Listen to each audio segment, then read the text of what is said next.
Good morning all. Today we are going to study network layer services from computer network. Now, network layer is the third layer in the OSI model. As we all know, the 7 layers of OSI model. First one is physical layer, second one is data link layer, third one is network layer, fourth one is transport layer, fifth one is session layer, sixth one is presentation layer, and last and topmost layer is the application layer.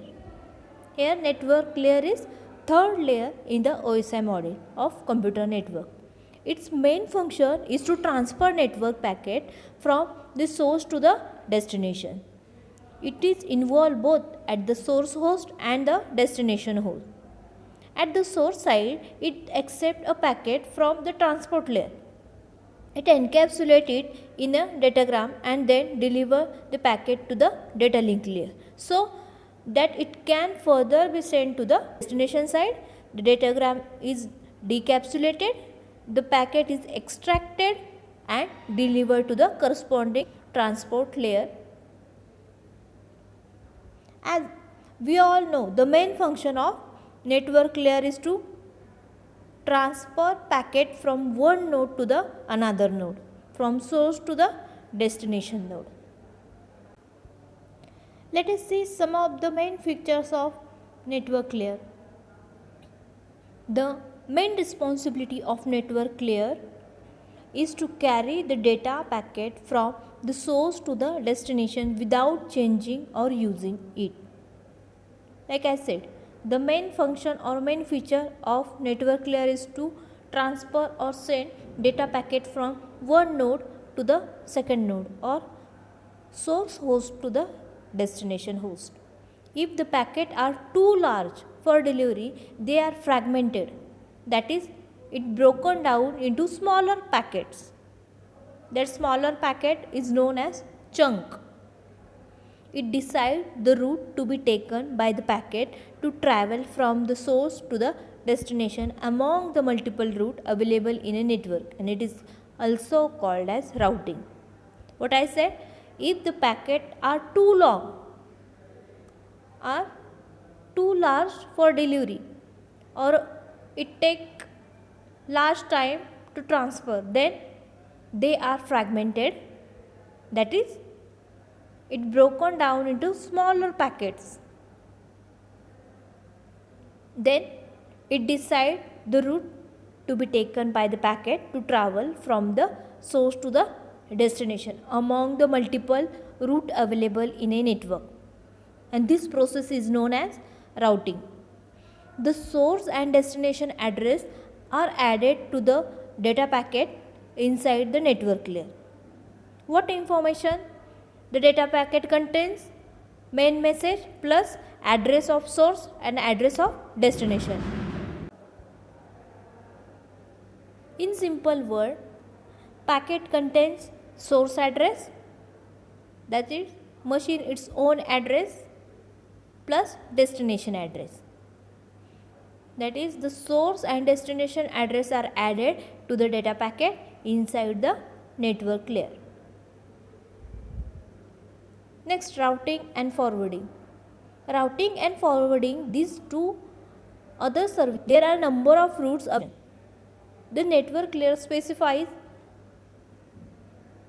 some strategy which find out the best possible route from source machine to the destination machine. This process is, there are a number of routing protocols which are used in this process, and they should be run with the help of router, and router coordinate with each other and help it establish communication. This process is referred as routing. There are a number of routing protocols which are used in this process, and they should be run to help the routers and router coordinate with each other and helps to establish communication throughout the network. Forwarding is nothing but a simple method. Forwarding is simply defined as the action applied by each router when a packet arrives at one of its interfaces.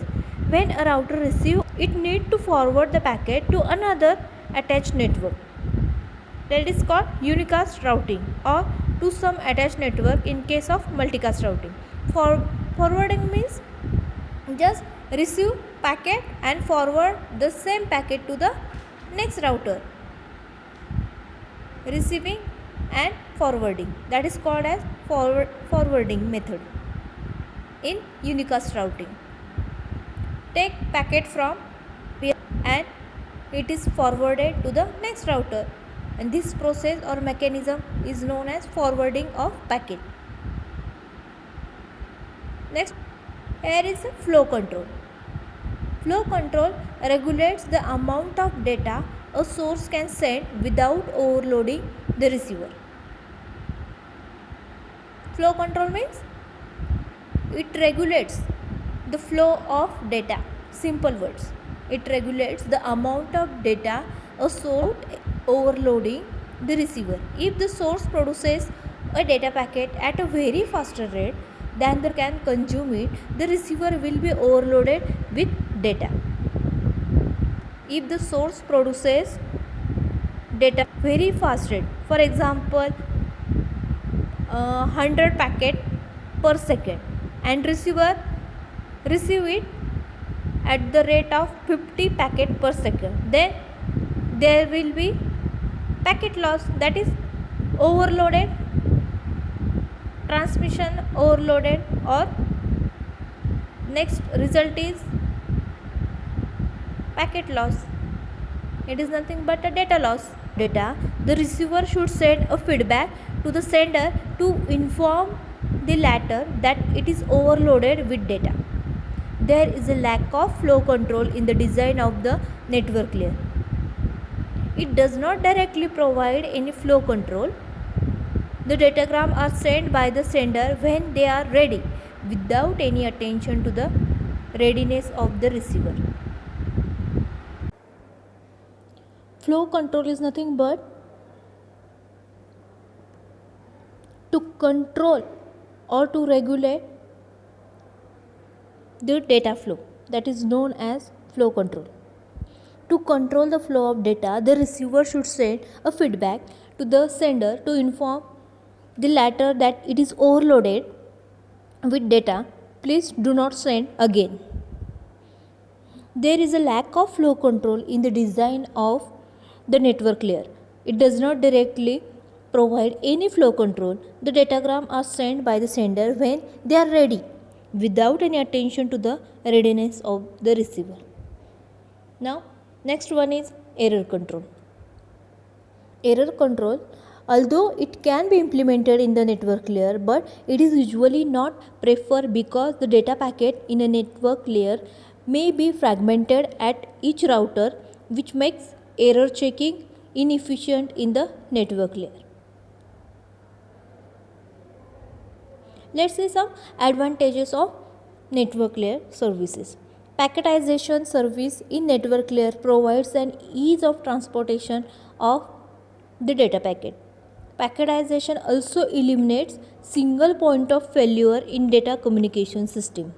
Third one, router present in the network layer reduce network traffic by creating collision and broadcast domains. With the help of forwarding, data packets are transferred from one place to the another place in the network. Let's see some disadvantages of network layer services. There is a lack of flow control in the design of the network layer. Congestion occurs sometimes due to the presence of too many datagrams in a network, which are beyond the capacity of network or the router. Due to this, some router may drop some of the datagram and some important piece of information may be lost, or some packet may be lost. Although indirectly error control is present in the network, but there is a lack of proper error control mechanism, as due to presence of fragmented data packets, error control becomes difficult to implement. Due to this, some router may drop some of the datagram and some important piece of information may be lost.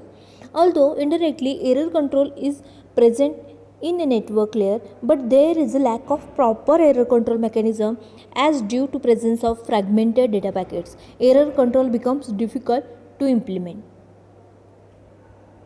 These are all about network layer and its services. So we will see in next lecture. Thank you.